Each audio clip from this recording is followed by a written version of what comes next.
Thousands of people have moved to Kansas City over the past few years, and many of you have shared your thoughts about it down in the comments. Over the past several months, we've received more than 2,000 comments from locals offering unfiltered opinions on what it's like to really live here. Some of you love it, others not so much. But after growing up here, moving to Denver, and ultimately deciding to come back, I can honestly say you're all right. I'm Kyle, your Kansas City realtor and insider, and in this video, I'm going to share what Kansas City residents are saying about living here in 2025. Now, before we get into some of the challenges that locals are talking about, let's look at what makes Kansas City so special. Kicking things off with what I think is one of the biggest draws to Kansas City right now, our sports and entertainment scene. And I'm not just talking about the Chiefs, although let's be real. We're living through the golden era with Patrick Mahomes and company bringing not one, but multiple Super Bowl trophies to Kansas City. Now, this is something I couldn't have imagined growing up as a lifelong Chiefs fan. Speaking of growing up, I moved to Denver for a while and somehow remained a Chiefs fan despite the best efforts of my Broncos-loving friends. Then in 2020, I chose to come back, and I can tell you firsthand, the energy around our sports teams is absolutely unreal. The Chiefs have completely transformed the vibe of this city. Games at Arrowhead have always been electric, but today, it's on a whole nother level. But one thing that's stayed constant is some of the best tailgating in the entire country. A Chiefs tailgate is something I believe every warm-blooded American should experience, whether you're a fan of the game or not. Seriously, it's incredible. But what's really cool about KC's sports scene in 2025 is that it goes way beyond just football. The Royals just had a hell of a run making the playoffs nearly a decade after winning the World Series. And then, of course, there's our soccer scene, which has been huge, especially as we gear up for the World Cup in 2026. But let's talk about the biggest local story, the Kansas City Current. They just wrapped up their inaugural season at the first stadium built specifically for a women's professional soccer team, CPKC Stadium. That's the kind of forward-thinking development that's happening all over KC right now. But that's not all. We love our basketball around here, even though we don't have a pro team yet. The Power and Light District and T-Mobile Center host the Big 12 tournament every year. And speaking of pro teams, there has been a lot of talk recently about bringing a WNBA team to KC, an idea that Patrick Mahomes has been vocal and supportive of. I personally think it would be a huge win for downtown sports scene. So as you can see, sports are deeply woven into the Kansas City culture. And I get asked by a lot of you if you have to be a sports fan to enjoy living here. And honestly, you don't. But I will say this, there's something pretty special about being in a city where you can feel the energy on game days. Now, when it comes to the city's infrastructure and development, that is another major pro. But before we dive into that, there's one thing that's driving a lot of people to Kansas City. And that is our cost of living and real estate market. Look, I'm not going to sugarcoat it. Housing prices have definitely gone up here in Kansas City. Our median home price has jumped to around $305,000, and we've seen some crazy property tax increases, especially in Jackson County. But here's the thing. When I talk to those of you moving here from places like California, Denver, my old home, or any coastal area, you're all blown away by what you can get for your money here. Let me give you a real example. I just helped a client relocate their family, their in-laws, and a couple of their friends here from California, and they were able to get a 4-bedroom home in a great school district for what they were paying for a small 2-bedroom condo back in LA. That's not unusual. I see this all the time with people moving here from coastal cities. Now, one thing that's really interesting about Kansas City's housing market in 2025 is how different the values can be depending on which side of the state line you're on. If you're looking at Johnson County on the Kansas side, especially in places like Overland Park, you're gonna see the median home prices closer to that $450,000 mark. But then you have areas like Raytown or Independence on the Missouri side, where you can still find homes in the $200,000 range. Joking aside, a home that you can get here in the 200,000s would go for $500,000 or more in the Denver metro. It's crazy. The overall cost of living here is another huge plus. I always tell my clients it's not just about the house payment, it's about your whole monthly budget. Groceries here are about 4% below the national average. Gas prices tend to be lower than in most major cities, and entertainment costs are reasonable. Yes, utilities can be a bit high, especially with our weather extremes, but overall, your dollar just goes further here. One thing I should mention though is that while housing costs are lower here, we're seeing some challenges with property taxes, which we will discuss in a bit. But even with those tax increases, when you look at the big picture, Kansas City still offers incredible value. Where else can you find a major metropolitan area with professional sports, world-class arts and culture, and an amazing food scene, and still be able to buy a nice home in a good neighborhood for under $300,000? It's one of the main reasons we're seeing so many of you choose to move here in 2025. Now, before I head into the major cons, such as these tax increases that I've mentioned and a lot of you have commented about, let's talk about the city's infrastructure and development. Now, I've got to tell you, having lived in Denver and traveled to places like LA and Chicago, one of the things that I really appreciate most about Kansas City is how manageable it is to get around. Now, I know what you're thinking, Kyle. I see all this construction everywhere, especially with the streetcar extension, and you're right. We do have a lot of development happening right now and in 2025 and beyond. But here's the thing, even with all the construction and growth, your average commute time is still only about 22 minutes. Compare that to places like LA, where you might spend 2 hours or more just trying to get to work. That's unreal. Now, one thing that really gets me excited, and I actually talk about it a lot on this channel, is all of the development happening across the metro. We just opened our new airport in 2023, which was the catalyst to more investment here in KC. Think about it. We would have never hosted the draft, and we would not be hosting the World Cup had we not opened that new airport. Then we're seeing a huge transformation downtown with projects like the South Loop Park over the downtown loop that will be an absolute game changer for the business district and the crossroads. The streetcar extension opens this year and will connect downtown all the way to UMKC and the Country Club Plaza. For a city with very little public transportation, that is a huge deal. Yes, construction is a pain right now, but the end result is going to be worth it. One thing I especially want to highlight is our healthcare infrastructure. Children's Mercy Hospital is absolutely world-class. We're talking about one of the top pediatric hospitals in the country right here in Kansas City. And it's not just Children's Mercy. We've also got KU Med Center, St. Luke's, and several other major healthcare systems that give us really solid medical infrastructure across the metro. Another really cool thing about Kansas City's infrastructure is how it supports this mix of urban and suburban life. You can live in a suburb like Overland Park or Liberty and still be downtown in 20 to 25 minutes. Try doing that in LA or Houston. And let me tell you about something that often gets overlooked: our internet infrastructure. Kansas City was one of the first cities to get Google Fiber, and that pushed all our internet providers to step up their game. Now we've got really solid high-speed internet options across most of the metro, which is huge for people like you who are working from home or running online businesses. Kansas City is investing heavily in infrastructure improvements right now. We're seeing new developments popping up all over the metro, from an $800 million revitalization of the riverfront to massive projects in places like Lenexa and Lee Summit. Oh, and did I mention the World Cup in 2026? And that's pushing a lot of these improvements forward. They're expanding highways, building new interchanges, and really planning for future growth. It's an exciting time to live here. However, there have been people who have commented about how the development is making things more expensive and how there is no public transportation and how everything's so spread out. So let's discuss some of the cons that make people want to leave. Oh, and real quick, before I go over the cons of living here, make sure you hit that subscribe button below. I can guarantee you that watching our videos will save you a ton of time on research if you're considering moving here or just want to stay up to date with all that's happening around KC. And it also helps us get the word out to more people. So we've covered some of the really great things about Kansas City, but let's get real for a minute. It's not all butterflies and rainbows. Many of you haven't held back in the comments, and there are some things that downright suck about living here. Now, one con that we've already highlighted a couple of times, it's been a huge topic of conversation lately, is the property taxes and hidden costs here in Kansas City. Look,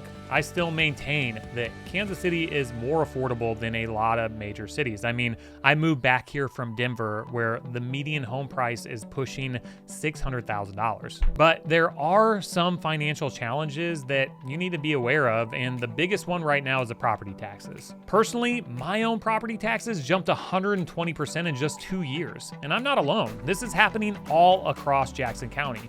The county was even ordered to roll back 2023 assessments last year, but that order ultimately was dismissed by the courts. Property taxes went up by an average of 30% across the board in Jackson County. It's left many people wondering if they can still afford their home, and it's not good. So the point is this: when you're looking to purchase a home, make sure you factor in that property tax from the previous year, that it may not reflect what your actual taxes will be. Another thing that really trips people up when they move here is the whole state line situation with taxes. If you live in Kansas City, Missouri, you're gonna pay an extra 1% earnings tax. That might not sound like much, but trust me, it adds up fast. But what if you live in Kansas but work in KC-Mo?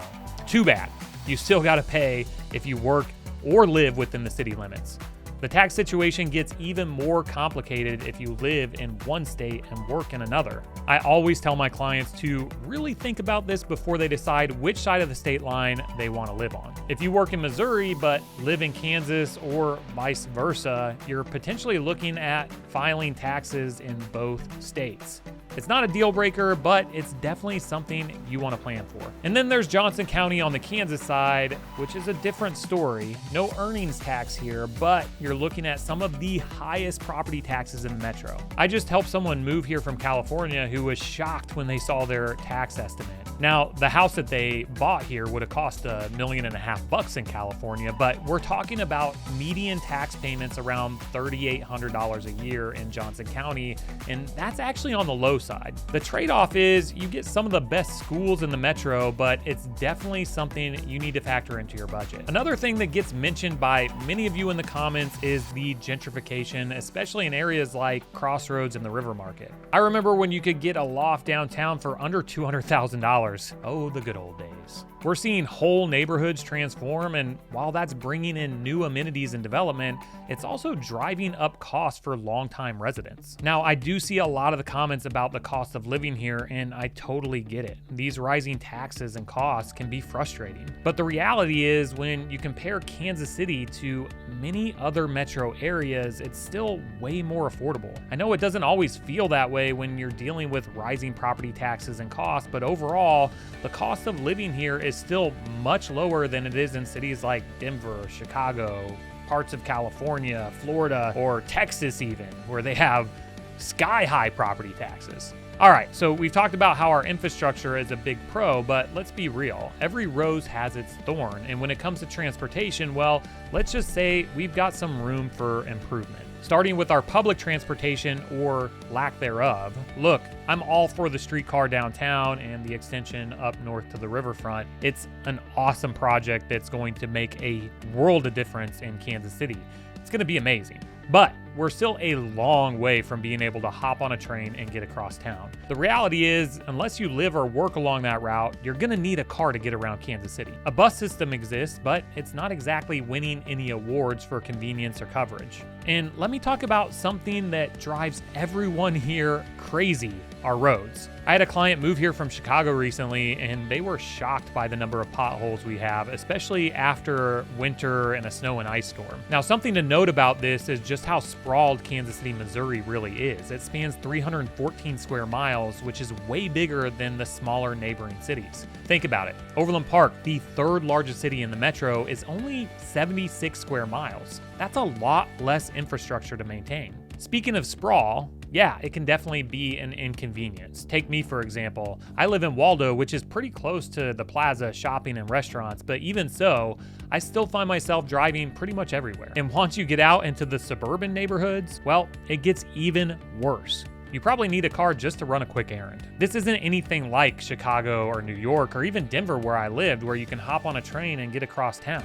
We're talking about a metro area that spans 2 states and multiple counties, where getting from Lee Summit to the Legends can easily take you 45 minutes to an hour. But here's the thing. While our infrastructure definitely has its challenges, most people find that the trade-offs are worth it. True, you'll probably spend more time in your car than you would in some other major cities, but you're also dealing with way less traffic than you'd find in places like LA or Denver for that matter. Moving on. So let's talk about one of the most common concerns that you've mentioned in the comments, and that is the crime here in Kansas City. Here's the thing. Like any major city, Kansas City has its fair share of challenges. But the good news is we have seen some improvement. And before you stop the video, hear me out. In 2024, homicides dropped by 20% compared to the previous year, which was the deadliest year on record.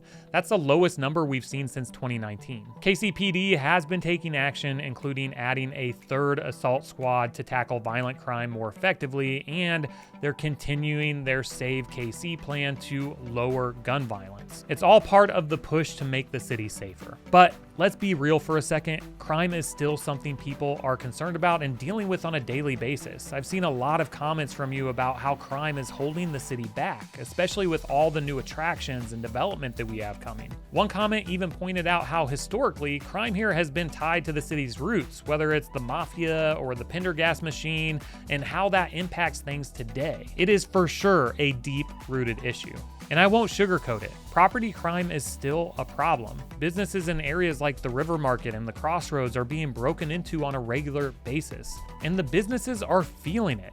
The mayor just introduced a grant to help them recover, but a few $1,000s in grants can only go so far when crime continues to impact local business. Here's the thing though. While crime is still an issue, there's a lot happening to turn things around in the city. I think we're making strides and the numbers are moving in the right direction. But for those of you who are concerned, trust me, I get it. Crime in a city can really affect your quality of life, and it's something that needs to be addressed head on. And that's why, if you're thinking of moving here, it's so important to understand the areas that are seeing improvement and those that still have some work to do. Either way, Kansas City is evolving, and while there's still a ways to go, I think the progress we're seeing is definitely encouraging. Before we wrap up, let's talk about something that affects all of us in the Kansas City metro, this whole Kansas versus Missouri thing.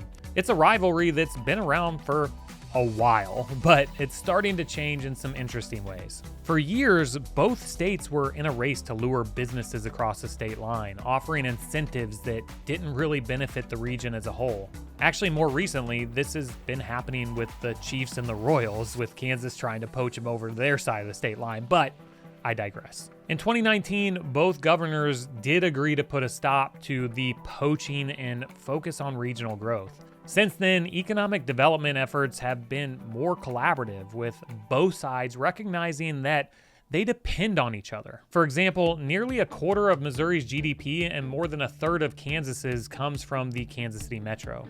Both states rely on the success of the region to drive their economies forward. It is interesting though, this divide still impacts everything from taxes to how communities grow. Just last week I had a client who was determined to stay on the Kansas side because of the schools, while another family preferred Missouri for the older, more established neighborhoods and character.